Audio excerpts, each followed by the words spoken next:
Hey everyone, welcome back to Napier-Looby Bar Association's Black History Month Spotlight Series. This Spotlight Series is an opportunity for Napier-Looby to honor those who have paved the way for Napier-Looby members, those who continue to contribute to Napier-Looby, and those who are doing the work day to day. And today we are honored to have Judge Robin Kimbrough Hayes here, who has been very instrumental to Napier-Looby throughout the years and who continues to support Napier-Looby. So without further ado, thank you, Judge Hayes, for joining us. We really appreciate you taking your time, not just to do this interview, but the time that you give to Napier-Looby throughout the year. So we'll go ahead and get started. Thank you. I'm happy to be here, and I'm happy to be asked. Of course. You're one of those members.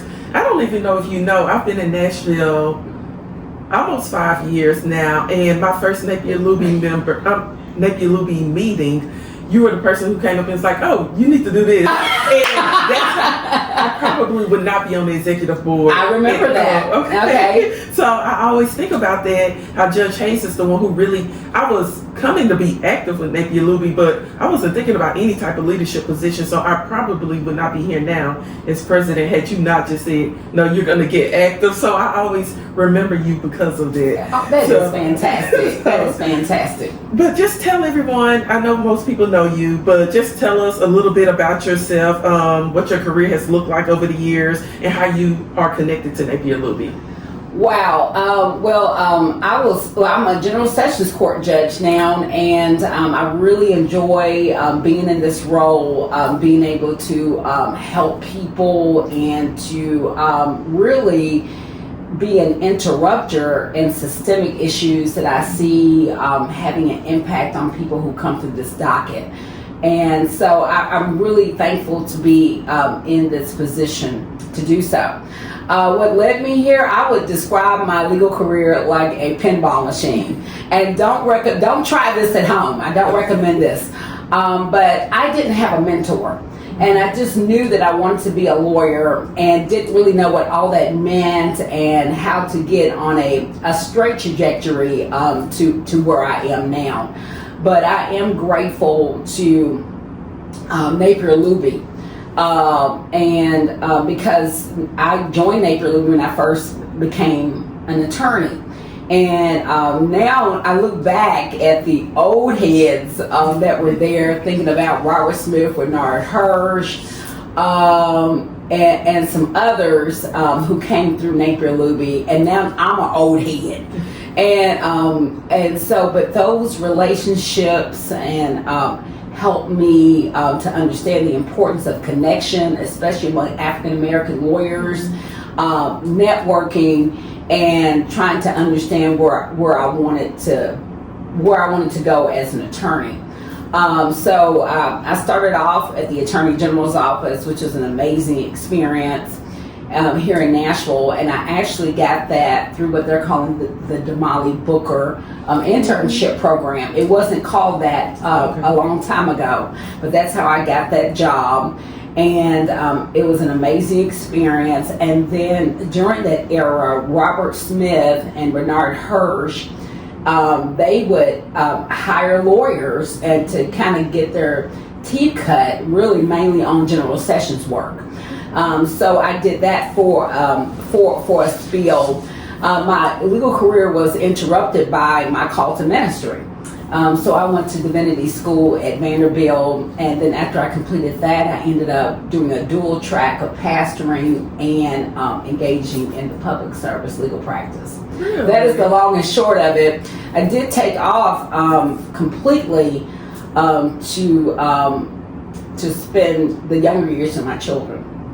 Mm-hmm. And so, but through all of that has worked for me to be here in this moment, even though it was kind of hither thither, but all those connections and experiences have given me the foundation to be here today. And I think that's important for, what we call it, my generation or the younger generation coming behind me to hear stories like that, because I think sometimes we think that our legal career has to be a linear path, but no, you could do different things, figure out different things, take a step back and come back and still get to where we're supposed to be. And I think sometimes we think that, okay, we got to do this, or we're not going to ultimately reach our goal, but you're living proof that you can. And we're all guided on different paths. Right. And I'm a firm believer that all things work together for the good of those who love the Lord and who are called according to his purpose. That every rejection, every denial, every acceptance has worked for my good.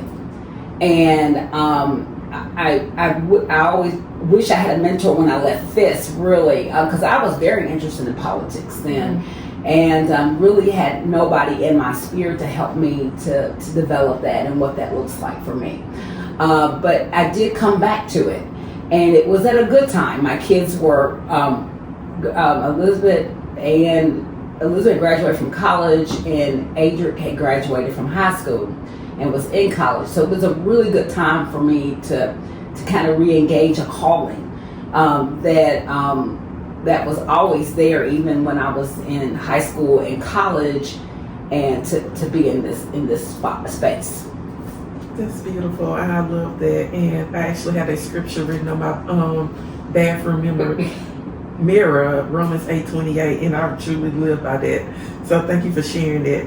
So when you look back, what work or purpose has most defined your journey? Like, what has motivated you to show up in your career, your community, in your service? I know you're known as the people's judge. So what motivates you to show up for the community? Well, first I just have to say my faith, and I really need to talk about that more. But when I think about my faith, I think about the trailer park I grew up in. And it was, I grew up in poverty, and I grew up in a space where I understood how it felt to be unheard, to be misunderstood because of your class, because of your race. I was caught between two types of environments. My trailer park was all white, and then I would go and stay with my Aunt Rita sometimes, and that neighborhood was all black. And so I was caught between these two cultural dynamics. So I had this lens of racial oppression, and I had a lens of class oppression, even from being in this all black setting. It was a middle class environment. I remember being made fun of because I lived in the trailer park, and just trying to navigate all of that. And so I just really have a passion to do for others as I would want to have somebody to have done for me. And that's what motivates me to serve, to provide opportunities for youth and young people that come through the courts, and really care about the least of these in our community. And we have all of that happening in General Sessions Court. So I would say just how I grew up, the problems that I experienced, and my faith, all that has motivated me to serve and to give back. I love that. And thinking about serving and giving back, you do a lot of that with Napier-Looby. And you told us a little bit of how you got involved with Napier-Looby. But what motivates you to continue to serve and serve in a meaningful way too with Napier-Looby? Well, I'm glad. I love Napier-Looby. I was very, very, very active with Napier-Looby. So when I first joined, that was when I first started practicing law. Then I had a little bit of life events, and then I came back to Napier-Looby really strong. And for me, it was community. It was bringing together resources among African American attorneys. It was fellowship and being able to use this platform, Napier-Looby, to make change in our community and to help future lawyers. So one of my events, and I need to talk to you about this. I want us to reboot the MLK essay contest. Okay. I just saw that in the email, so we can talk offline about that. Okay. And so I helped out, I think, almost every president that came through, working on just anything that they needed in terms of help. Community service events. We did articles for the National Pride at the time, which is an urban newspaper, on legal questions. So we did that through Napier-Looby. We did forums in underserved communities on legal issues through Napier-Looby. So it was an opportunity for me to work with my colleagues and to educate the community.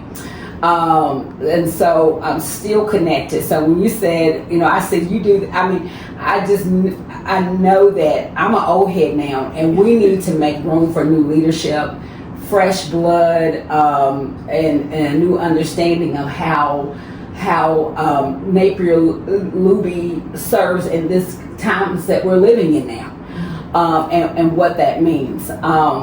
I did become a life member. That was something that was important to me because I knew I was going to be stuck with this organization, period.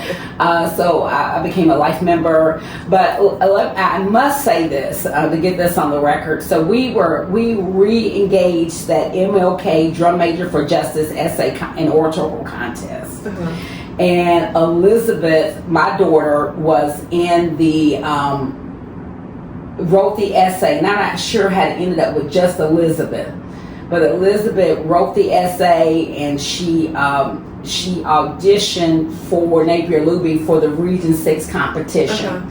And she ended up going all the way to nationals, and she got second place in nationals, and I think she had like a $5,000 scholarship because of that. And but I say all that to say is that when Elizabeth was in law school, and she was interviewing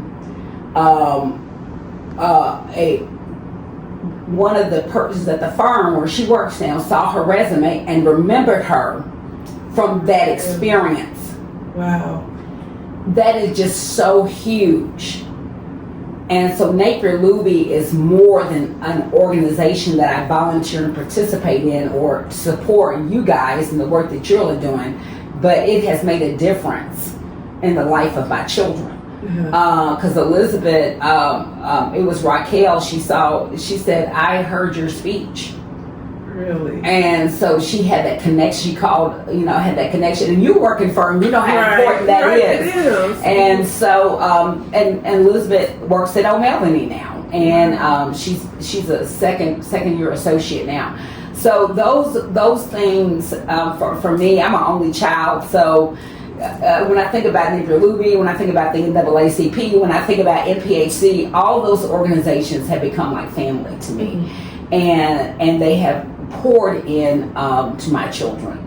I love that, and thank you for sharing it, because I think that sometimes, especially as we make progress in this country, sometimes people tend to think there's no need for affinity bar associations like Napier-Looby, but that is a prime example of how you can meet somebody today that will remember you, and it can open up a door for you 5 years later, yes. 2 years later. You just never know, because we're in all spaces, and it's important to have those connections. So thank you for sharing. Yeah, that would have been 2016, and then she was in law school in 20. So yeah, that was about 5 or 6 years later. Raquel remembered Elizabeth. And I think even when she went to, we went to NBA convention, people remembered Elizabeth from that national competition. Ashley Upkins remembered Elizabeth. Uh-huh. So all of those things are important. It is. So speaking of, we're in Black History Month, and Black History means a lot of different things to a lot of different people, but it carries both legacy and responsibility. So how has Black history shaped your perspective or your why and the ways you've navigated throughout this legal profession? Well, I don't count it lightly that I'm here.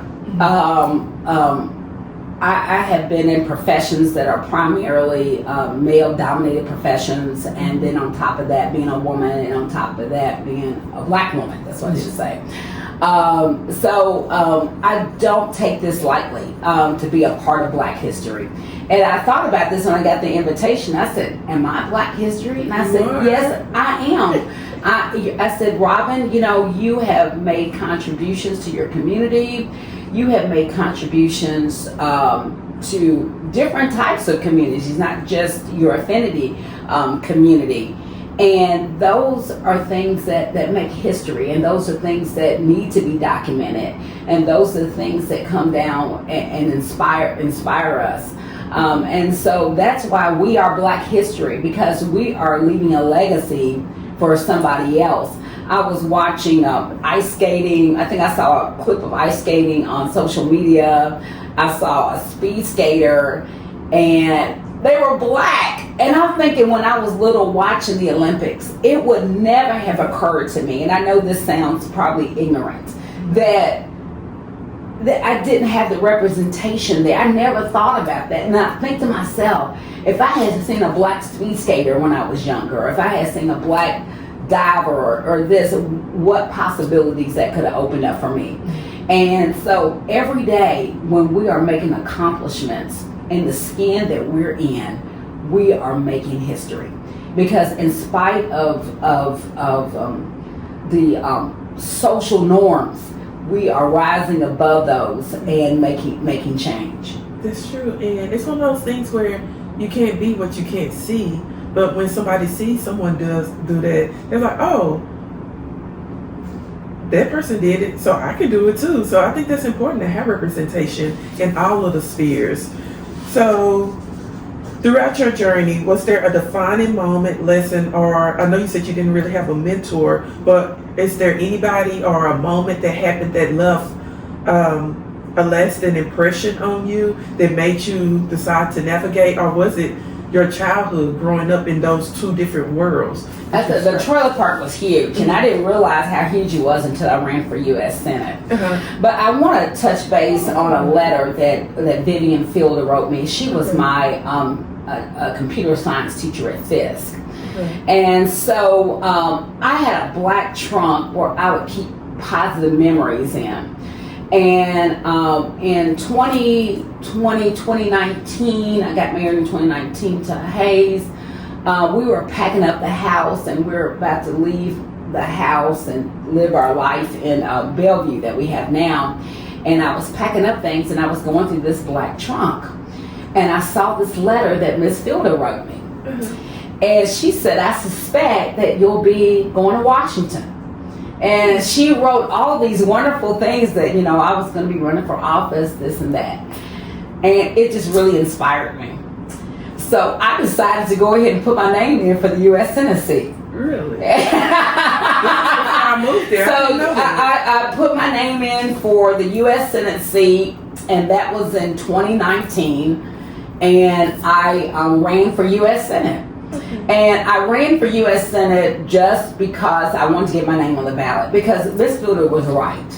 I said, I looked at my life and kind of that Diana Ross song, Do You Know Where You're Going To song. So I was like, I need to pick this up. I need to say that I at least tried to do this. So I just put my name on the ballot. That was really a turning point, because I put my name on the ballot, and I thought I was just going to put my name on the ballot. Then I started getting phone calls, and then things started heating up for me in this race. And so I started getting really serious about the race. And early voting was July 17th, and I think I raised my first nickel May 1st. And we were all up in our ears in COVID during that time. And my husband was so supportive of Arnold Hayes, couldn't have done any of that without him. And I told him, I said, before we really geared up, I said, I think I'm going to run for U.S. Senate.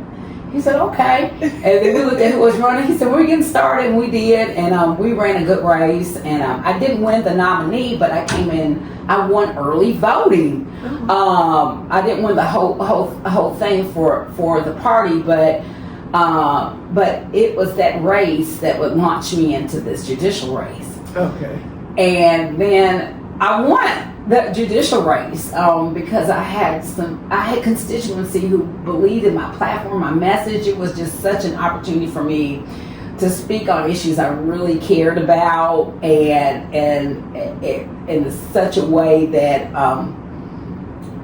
that gave people hope. And I think that's so important while you're running for office, is to give people hope.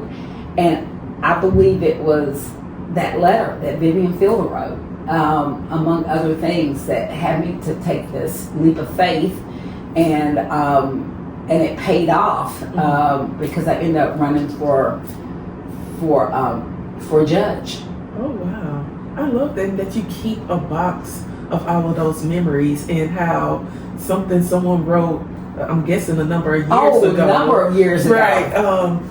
It had been inspired you yeah, to get to where. Yeah, it was probably, I was probably maybe 30 years ago. Wow, I love that. You know, but I kept all of that. I kept positive memories in that trunk, and I opened up that card from Miss Fielder.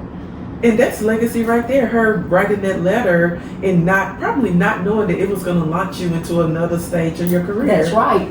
It had me pause to think about, you know, I had put a lot of things on hold because of my family, my raising my children, and just navigating all that. But they were getting stabilized and launching, I should say, and then went through a really bad marital situation, and that was going on too, because I was a single mom. And then things started just coming together. I'm saying this not to say that everybody needs a man to be stable. I don't believe that, but I did need Arnold Hayes. He has helped me a lot in my journey. He was a widower, and he was married for 35 years, and his wife died of cancer. And so we crossed paths, and we ended up getting married. But that was something that that God knew I needed to launch me into this space that we're in now. And we're both social justice people and trying to use our skills and gifts to help the community. I love that. God has a way of getting us who and what we need. Yeah, I mean, it doesn't have to be a husband. Right. It can be a new best friend. It could be you can go to Best Friend Bumble, somebody that you met there that helps you, that is someone that you need to equip you to do your next thing. And I know that I am that for him as well. So it's just, and it doesn't have to be a boyfriend, it have to be a boo, it could be a best friend, it could be a mentor, it can be any of those types of people. Just for me, it was Hayes. Right. No, that's important. So, what's something that people, if we look at your resume, you have a very impressive resume, but what's something that's not on your resume that a lot of people just may not know about you, like a hobby or anything? The last time I was asked this question, I was running for U.S. Senate. Okay. The guy from Memphis asked me this question. So what you don't know about me, I love pickleball. It's not on my resume, but a lot of people know it. I love pickleball, I love the thrift shop, and I love the karaoke. Really? So those are some trivia things about me. Napier-Looby may have to get a karaoke night going. I love karaoke too. That'd be nice. I know LAW did that, and then we're going to be doing our pickleball event too. That's right. with Belmont. So, that's right. Okay. So as we wrap things up, you're someone who has helped pave the way. What does legacy mean to you? Wow, I believe legacy means that you are leaving energy, passion, and gifts behind to someone else who can do better with them. And that's what I hope that in this judicial role that I am in, that when I do leave this seat, that whoever the next person is will do greater. I like that. Yeah, that's legacy for me. It's meaning that whoever comes behind me will do greater. And that's why it's important with me with Napier-Looby, that y'all are going to do greater things, and whoever comes behind you, it's going to be greater. The ideas are going to flow, and I know it kind of gets frustrating sometimes because everybody's tugged in so many different directions. But be kind to yourself, and know that the work that you're doing is not in vain. So if I can just leave legacy. That's what legacy means to me. We're about to, I've been talking about social workers for the court, I'm working on policies and procedures now for the court, and I hope those will leave a legacy of safety for the people that we're serving, and that's what legacy means to me. That's a good definition of it. I think that's important. Leaving it better off than what you found it. And then also, I love that you said you want them to do better, because everyone doesn't believe that. So I love that. And So I'm all about passing the time. Right. Well, thank you so much for sitting down and talking to us just about your journey, about how you've contributed, and the ways that you may not even know, because you really left a lasting impression. I would not be sitting here if it wasn't for you, likely. Maybe God would have used somebody else to say something to me, but it was you that he used, so Guilty. Thank you. So thank you so much. We really appreciate you taking time to speak. I appreciate you changing the time too. That was fun. Thank you so much. It's fine. Thank you. Thank you. Bye, everyone.